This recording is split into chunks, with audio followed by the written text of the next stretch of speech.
An artificial neural network is a computer model inspired by the human brain. It learns from the data to recognize patterns and make predictions. Let's see how artificial neural network works. Watch this video till the end to have in-depth understanding of artificial neural networks.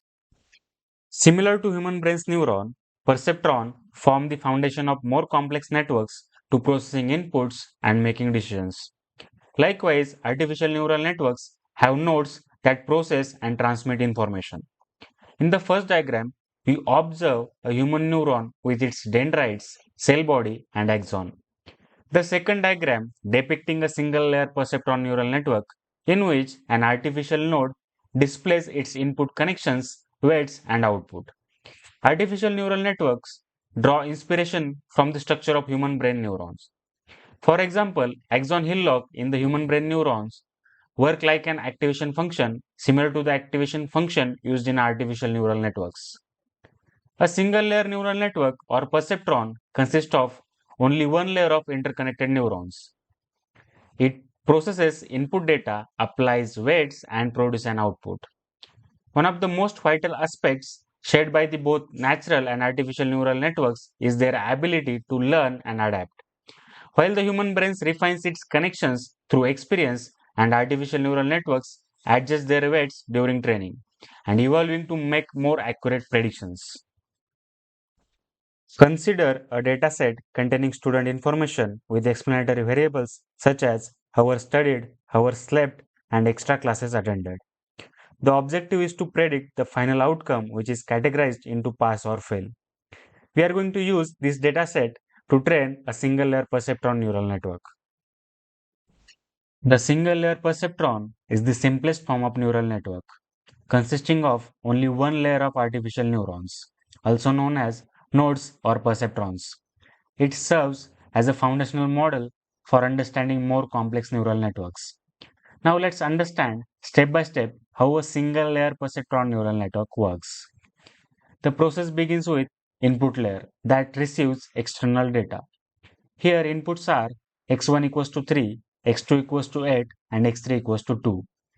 Each input is associated with weight, which represent the importance of the input in making prediction. Each input is multiplied by its corresponding weight, that is W1, W2, and W3, which having values zero point 0.3, zero point 0.2, and zero point 0.5 respectively.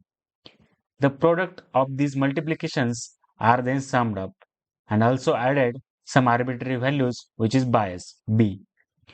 The weighted sum is then passed to an activation function. I specifically use sigmoid activation function, but you can choose another as well. The activation function will produce a final output.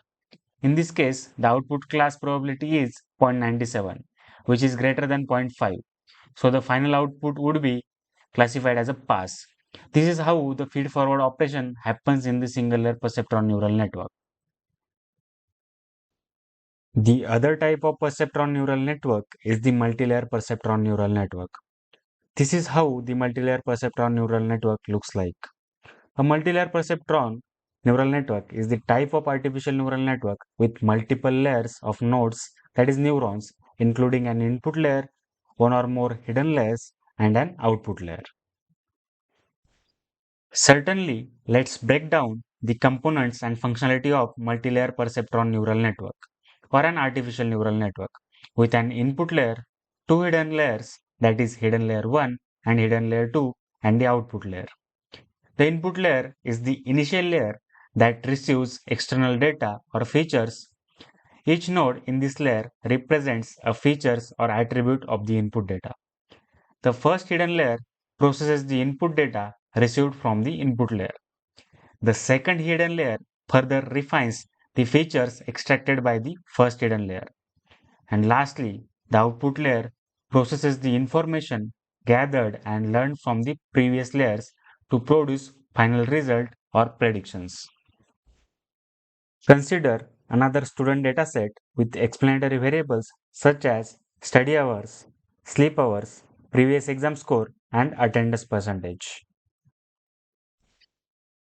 As this dataset is fed into artificial neural network comprising of input layer, two hidden layers, and the output layer.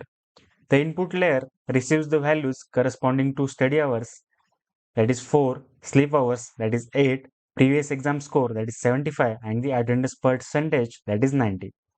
Hidden layer 1 processes this input, performing weighted summation and applying activation function to capture complex patterns and relationships. This processed information then flow to hidden layer 2, which refines the extracted features, allowing network to capture deeper insights. The final processed information is fed into the output layer, which makes a prediction based on the network's learning from the training data. In this case, the prediction is fail. As we input values x1 equals to 4, x2 equals to 8, x3 equals to 75, and x4 equals to 90 into the first hidden layer neuron with corresponding weights, we embark on the initial step of our neural network operation. The process involves performing a weighted sum of input, adding some bias.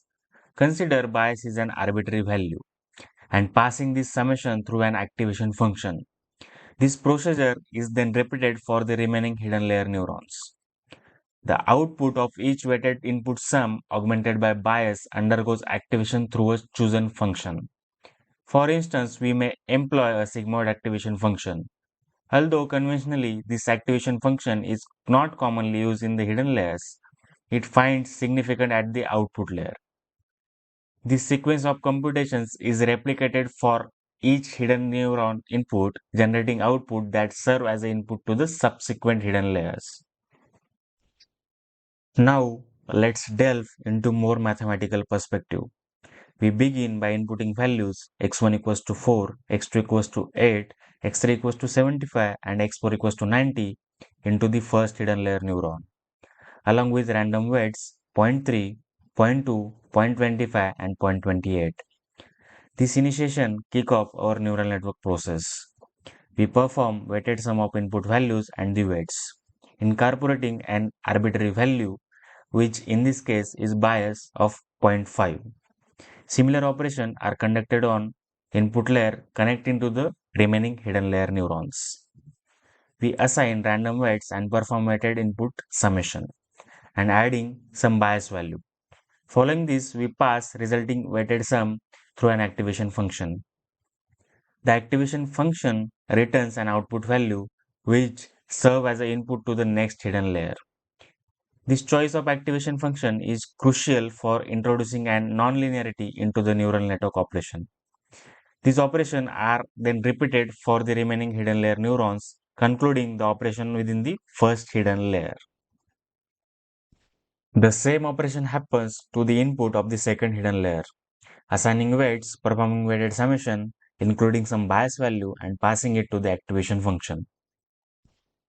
In a mathematical perspective, second hidden layer takes input from the first hidden layer, assigning random values to the weights. For instance, in case of hidden neuron 1, we have weight values zero point 0.5, zero point 0.6, and zero point 0.7. We perform weighted summation with the addition of bias value.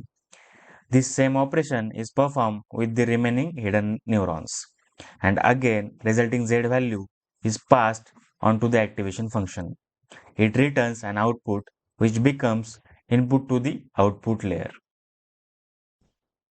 Lastly, at the output layer, the output neuron takes input from the last hidden layer and perform the same operation, that is, weighted summation with an arbitrary bias, and passing it to the activation function, which will return a probability of output class. In a mathematical perspective of inputs coming from the second hidden layer to the output layer, we assign some weights like minus zero point 0.5 and minus zero point 0.3 here. We perform weight summation with the addition of bias and pass it to the activation function, which returns a probability of 0.37. This value is less than zero point 0.5, so output is classified as 0, indicating a student fail. As we know, in case of sigmoid activation function, if the probability value is less than some threshold, here it is zero point 0.5, then it is classified into a negative class. In our case, student with 4 study hours, 8 sleep hours, a previous exam score of 75 and the attendance percentage of 90 is classified as a fail by our neural network. This is how all operations happens inside the artificial neural network. In practice, the operations performed in a neural network are all in matrix form. Let's understand the process. The input matrix X is multiplied by the weight matrix W, where the weights are randomly initialized.